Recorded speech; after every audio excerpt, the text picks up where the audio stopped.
Hello everybody and welcome back to the HLTCO YouTube channel. I appreciate it has been a fair few months since you last saw me in video form. I've had a bit of a rethink when it comes to content creation, even though I don't particularly like that turn of phrase. It has been podcast central really for the last few months, but I have decided in relation to YouTube specifically to move from the loft in my house to a slightly different venue as part of the ongoing plans for YouTube, and hopefully that will mean that I am able to give you more consistent and incisive YouTube content than I have been able to previously. The subject of today's video might seem a little bit unfashionable, I appreciate at first glance, for sort of a YouTube relaunch, but it's actually Sean Dyche and the job that he has done at Everton, not just over the last couple of months, but indeed since he first arrived on Merseyside. Because for me, I feel as though his efforts with the Toffees have somewhat flown under the radar in terms of the impressive nature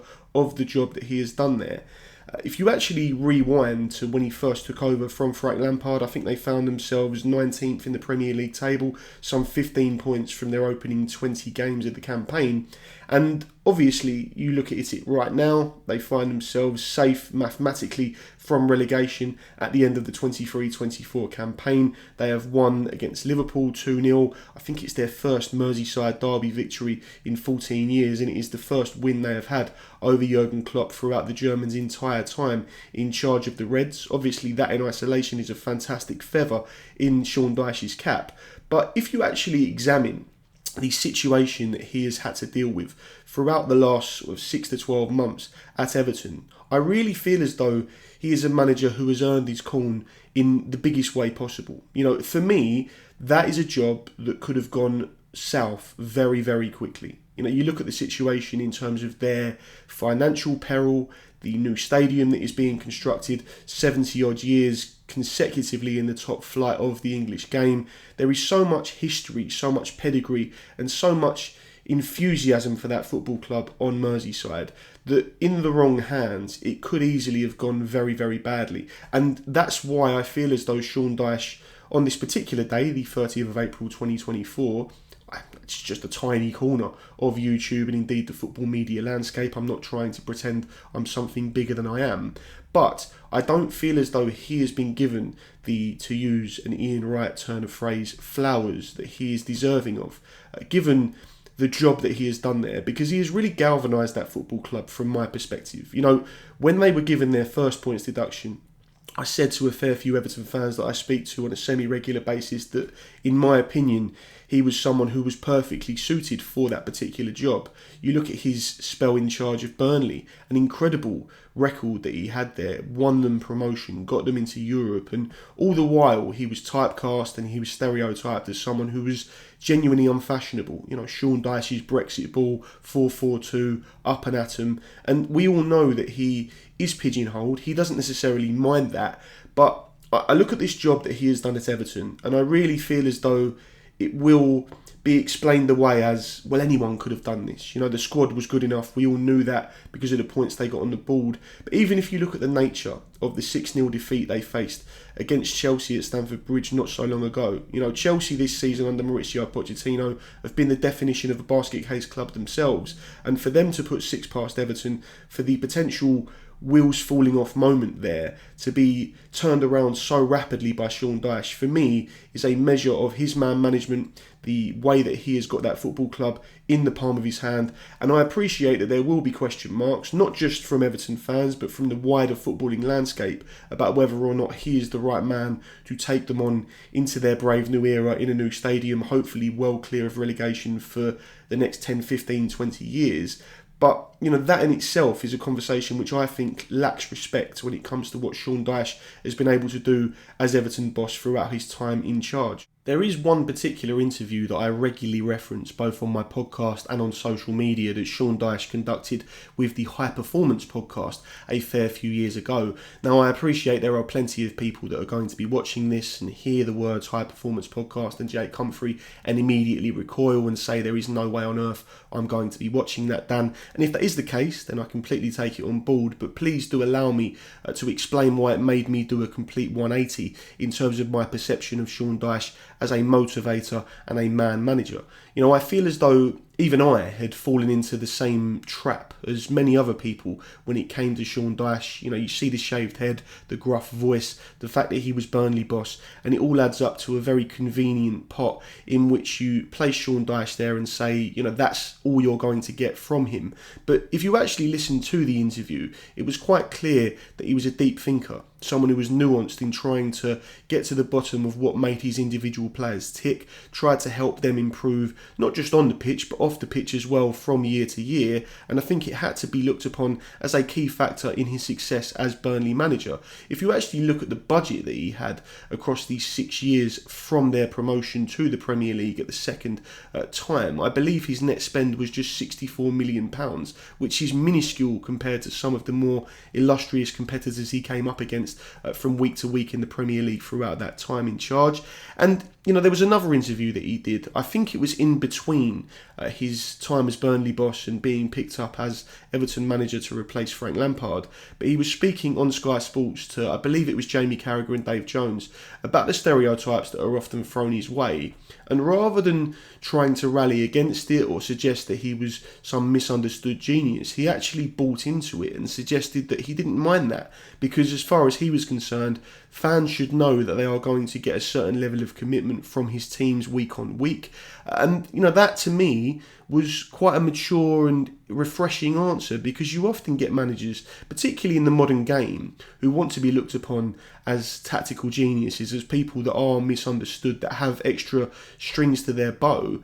And yet, you know, he is someone who I wouldn't particularly want to put in that same category as a Dinosaur or a Tony Pulis or a Sam Allardyce. I think he has far more to his thought process than some of those managers from yesteryear.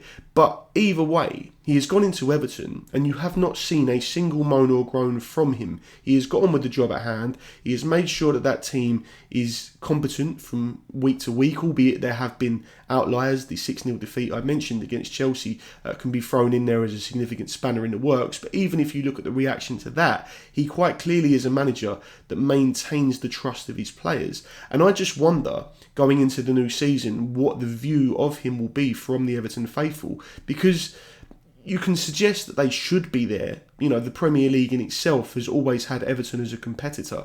But going into this new stadium, will they want to go down a more aesthetically pleasing route, or will the brownie points that Sean Dyche has undeniably earned with their securing of safety so early on compared to recent seasons mean that there is a little bit of an extra bit of wiggle room for him going into the summer? When you actually look into the facts and figures relating to Sean Dyche's managerial career to date, it becomes quite spooky in its correlation.